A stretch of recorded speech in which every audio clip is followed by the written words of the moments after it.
you're shamelessly running a campaign to cancel what Uglies on your page, right? Right?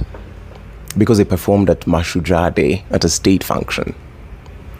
You know, this country, be anything but an artist. There's no difference between you and that dictator which you're trying to oust. There's no difference between you and the system that you're pretending to fight. I'll say this because Anguka Nayo is not a song that was born in the protest. It's a song that came out before the protest, before we hit the streets. You don't support these guys because you were not streaming that song until the protests came. But the young men were in studio working hard. Let me tell you, you cannot cancel these guys. If those young men keep on steadily at their craft and hitting the studio, they're gonna dominate the airwaves. You don't stream their music. You don't support them. When's the last time you proposed them for a corporate gig? For any Mashujaa Day celebrations that you planned, did you invite them? Because, and I say this because a lawyer can be both in the revolution and go to court and argue for matters for the state, for the very state that you asked to for. Heck, to argue against one of the people who was ordered who withstood and oversaw and supervised the killings of young people, and still come back and you're going to own them. A doctor is going to treat a despot, but nah, they're just doing their job. But God forbid that an artist will do their craft, and their craft will bring them a gig in a state function. You don't even enjoy urban tone. Yeah, you listen to it in a club. It's not in your Spotify playlists. So you cannot cancel these young men.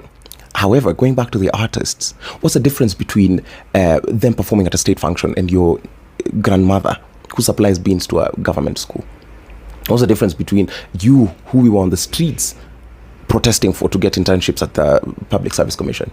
What's the difference between that and the JSS teachers who work for the government?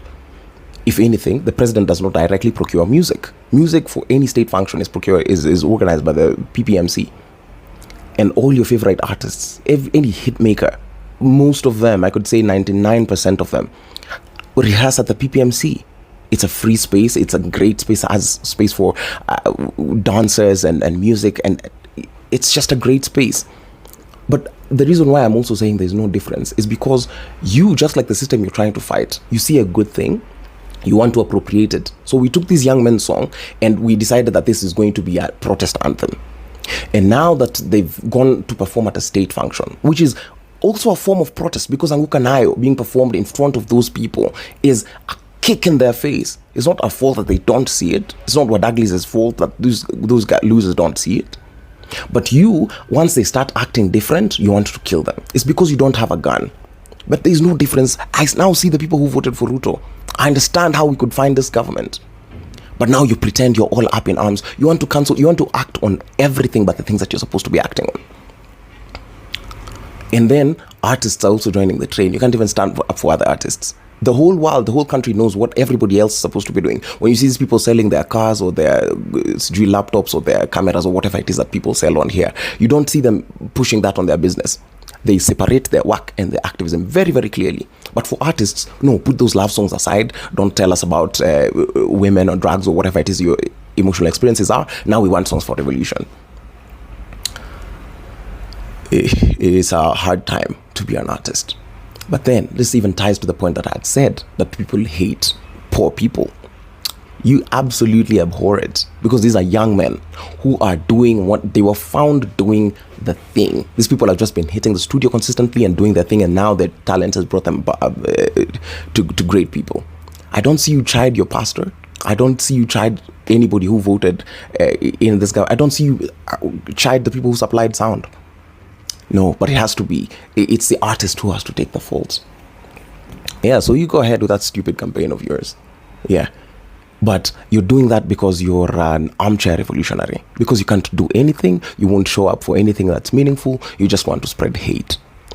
Change is not going to come because you're a little hater.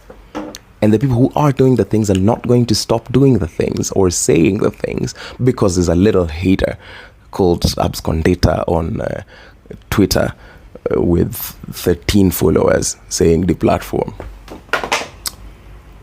Whatever has dropped, so end of rant. Oh, wadaglis maze, kazi poa, na nyi muendelee kufanya mziki. Usisikize hawa watu. Wewe, if you're a young person coming from the ghetto, usisikize hawa watu. If you're hitting the studio as an artist, make your art. don't care about these people. They're going to consume it anyway. They can't help it. They're living sorry lives and they want to project it on you. But also remember, it's just a handful of people who are spreading the hate. The country loves you, and the craft, what you're doing for the craft, what you're doing for music, what you're doing for the definition of the Kenyan sound is very important. And we see it and we appreciate it. Keep doing it. Watu kama wangekuwa wamekasirika sana wangeenda kwa hiyo stadium wa shout Ruto must go. But wanajifanya. They just want to crucify anyone but the people they're supposed to be crucifying. Simona wanatetea politicians wenye walisaidika kuwaua. These very same Kenyans. You guys do your thing.